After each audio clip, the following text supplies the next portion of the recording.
बिस्मिल्लाहिर्रहमानिर्रहीम। मुअज़्ज़ज़ व मुकर्रम सामईन गिरामी, आज का उन्वान, आज का मौजू ये है कि फ़र्ज़ नमाज हम कैसे पढ़ें, उसका तरीक़ाकार क्या है। अक्सर लोग नमाज पढ़ते हैं लेकिन कुछ ऐसी गलतियां कर जाते हैं जिसकी वजह से उनकी नमाज नहीं होती। देखिए, एक बंदा सर्दी में उठकर बिस्तर को छोड़ कर आता है, ठंडे पानी में वज़ू करता है, लेकिन अगर नमाज को भी सही तरीके से ना पढ़े तो यकीनन उसका सर्दी बर्दाश्त करना, उसका उठ के आना कोई फ़ायदा नहीं है। तो सबसे पहली चीज़ क्या है, हम फ़रज़ को बाज़ औक़ात पूरा नहीं करते। अगर एक बंदा वज़ू करता है, वज़ू के जो 4 फ़रज़ हैं उनमें से किसी एक की गलती कर देता है, या जिन चीज़ों का धोना फ़र्ज़ है उनको थोड़ा बहुत धोता है, या एक बाल के बराबर वो चीज़ खुश्क रह जाती है जिसकी वजह से उसका एक फ़र्ज़ रह गया। अब वज़ू ना हुआ ना, एक बाल के बराबर भी अगर जगह खुश्क रह जाए तो उसका वज़ू नहीं होता। तो जब वज़ू नहीं होगा तो उसकी नमाज भी फिर नहीं होगी। तो इसीलिए वज़ू को भी कामिल तरीके से करना है। और उसके बाद नमाज का तरीका सुने। जैसे हम मिसाल के तौर पर फ़जर की नमाज है, या ज़ुहर की नमाज है, असर की नमाज है, मगरिब है, इशा है, ठीक है। ये नमाज हम कैसे पढ़ें, मिसाल देता हूँ फ़जर की नमाज। अब फ़जर की नमाज़ पढ़ने का तरीक़ाकार क्या है, सबसे पहले 2 सुन्नतें जो पढ़ी जाती हैं वो पढ़ेंगे, लेकिन मैं आपको बता रहा हूँ फ़र्ज़ नमाज का तरीक़ाकार। आपने क्या करना है, सबसे पहले बावुज़ू होकर नियत करनी है। नियत भी सही करनी है, जो नमाज पढ़ रहे हैं उसी नमाज की नियत होनी चाहिए। ऐसा ना हो कि नमाज तो फ़जर की पढ़ रहे हैं लेकिन नियत कर दी ज़ुहर की, या नमाज तो ज़ुहर की पढ़ रहे हैं लेकिन नियत कर दी असर की नमाज की। तो इस तरीके से नमाज बिल्कुल नहीं होगी। तो आपने सबसे पहले नियत करनी है।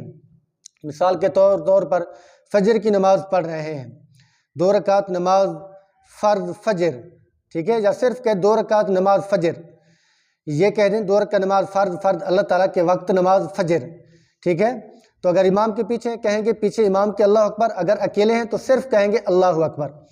तो फिर अगर इमाम के पीछे हैं तो आपने सुभानक अल्लाह फिर भी पढ़नी है, अगर अकेले होंगे तो सुभानक अल्लाह फिर भी पढ़नी है, ठीक है।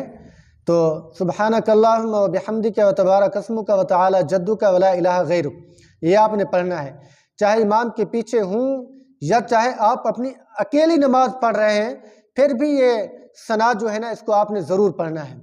इसके बाद अगर आप इमाम के पीछे पढ़ रहे हैं फ़जर की नमाज, तो आपने क्या करना है, सुभानक अल्लाह के बाद आपने खामोश हो जाना है, आपने कुछ नहीं पढ़ना। सूरह फातिहा इमाम पढ़ेगा, उसके बाद किरात इमाम करेगा, आप सिर्फ रुकू में जब जाएंगे उसके बाद आपने रुकू की तस्बीह पढ़नी है, बाकी तस्बीहात आपने मुकम्मल और प्रॉपर बरकरार रखनी है। सिर्फ ये किरात की बात हो रही है। तो अगर आप अकेले हैं तो आपने क्या पढ़ना है, सूरह फातिहा भी पढ़नी है। अल्हम्दुलिल्लाहि रब्बिल आलमीन अर्रहमानिर रहीम मालिकि यौमिद्दीन इय्याका नअबुदु व इय्याका नस्तईन इहदिनस सिरातल मुस्तकीम सिरातल लज़ीना अनअमता अलैहिम गैरिल मग़ज़ूबि अलैहिम वलद्दालिन। आपने इसको सही पढ़ना है। फिर इसके बाद आपने कोई सूरत भी मिलानी है, ठीक है। कुल हुवल्लाहु अहद अल्लाहुस समद लम यलिद वलम यूलद वलम यकुल लहू कुफुवन अहद। फिर ये आपने सूरह फातिहा फिर ज़रूर पढ़नी है अगर आप नमाज पढ़ रहे हैं अकेले, ये फ़र्ज़ है। अगर सूरह फातिहा नहीं पढ़ी तो नमाज नहीं होगी, ठीक है। तो इसी तरीके से आपने यानी नमाज़ों को पूरा करना है। तो अगर इमाम साथ है तो आपने सिर्फ सुभानक अल्लाह पढ़ के खामोश रहना है। किरात में इमाम की मुताबत है, लेकिन बाकी जो चीज़ें हैं वो तमाम की तमाम आपने पूरी पढ़नी होगी मुक्तदी ने। लेकिन अगर इमाम के पीछे है तो फिर आपने सुभानक अल्लाह पढ़ने के बाद खामोश हो जाना है। तो ये फ़र्ज़ नमाज का तरीका था। इमाम और मुक्तदी ये कैसे पढ़ें इसका मैंने तरीक़ाकार आपको बता दिया। फिर इंशाल्लाह अगली वीडियो की तरतीब बनाऊंगा, ऐसा आपको नमाज के जो फ़रज़ हैं, जो 13 फ़रज़ हैं, उनके बारे में भी गाइड करूंगा, उनको कैसे आपने पूरा करना है और कैसे अगर उनमें से कोई रह जाए तो नमाज होगी या नहीं होगी, इस बारे में भी मैं पूरा आपको तरीक़ाकार बताऊंगा। तो अगर आपको मेरी वीडियो अच्छी लगी तो मेरे चैनल को सब्सक्राइब ज़रूर करें, कमेंट करें, लाइक करें। जज़ाकुमुल्लाहु खैरन व अहसनल जज़ा। अस्सलामु अलैकुम व रहमतुल्लाहि व बरकातुहू।